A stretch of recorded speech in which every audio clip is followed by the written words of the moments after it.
There's no denying that there's a lot of competition when it comes to over-the-ear styled Bluetooth headphones. So it makes you really wonder, how can any of them stand out? Well, how about one that features adaptive noise cancellation and ambient sound amplification? Hey guys, it's John V here with PhoneArena, and this is our review of the JBL Everest Elite 750 NC. When I look at the headphones, it just looks way too conventional for me. Nothing really stands out much with the design.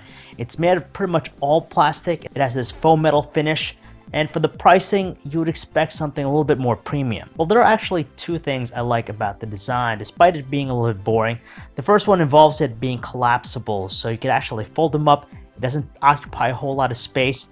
And secondly, there's a lot of cushioning around the ear cups. They feel nice and comfortable, and the headband itself gives a little bit of flex, so that it's not really too tight over your head. Overall for me, the design just leaves much more to be desired, especially when it's priced up there around $300. Turning it on for the very first time, it's automatically placed into pairing mode. There's a manual way to do that if it doesn't, but you'll want to download the My JBL Headphones app because it provides you access to some of its main features. These include initiating its active noise cancellation feature, adjusting its ambient aware, and also choosing its equalizer settings. That's what I like about them, because if you don't like the signature sound, you can always adjust the equalizer settings to your own specific liking. There's also this True Note auto calibration feature, which when you initialize, it basically personalizes the audio's performance based on the headphones fitting over your ear.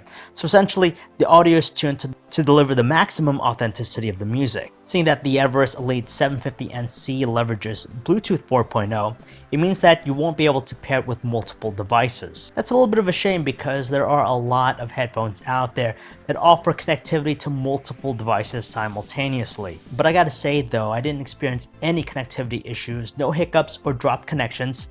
And best of all, there's no latency issue when it comes to watching video either. I also like it that there are built-in media playback controls on the headphones themselves, so you don't have to rely on your smartphone for that. So you have things like pause play, volume up, volume down.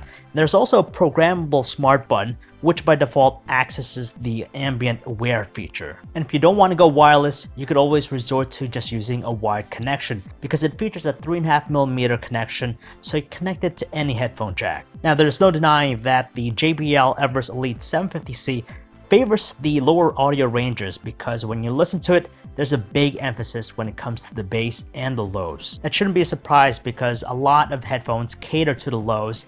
The bass is strong and powerful, but at least you have access to those equalizer settings. So if you're not a fan of that, you could always customize it to your liking. I actually prefer the jazz equalizer option because it heightens some of the mids and highs, and it's accompanied with just a little pop to give its overall sound quality just a little bit of that punchy tone. The adaptive noise cancellation works really well too. It does a good job of minimizing those ambient sounds, but when you turn it on, you could tell that there's a slight hiss in the background. Its battery is rated to deliver up to 15 hours with adaptive noise cancellation on and 20 hours with it off. In my real world mix usage, I'm pretty content with the performance because I used it at the gym, and at the beginning it was at 100%, and after an hour it went down to 93%. That's not too shabby in my opinion. Plus, if you want preserved battery, you could always go with the wired connection. However, I'm not a fan of the long recharge time. It's done through its micro USB connection and takes upwards around 3 hours. There's no denying that there are some cool features with the JBL Everest Elite 750 NC, but its sticker price of $300 makes it a tough sell in comparison to what else is out there in the market. First of all, we wish that its design were just a bit more premium, seeing that an all-plastic construction just doesn't give it any justice. Other headphones in this caliber have solid industrial designs that really warrant their high price points. Besides that, we're pretty pleased with its feature set, which include its adaptive noise cancellation and the ambient sound amplification that it has. While JBL makes an aggressive push in this segment, the Everest Elite 750 NC just needed a bit more substance to really make it a compelling offering. And that's it for our review, guys. If you want to learn more about this pair of headphones, you can check out our website, PhoneArena.com. This is John V, signing off.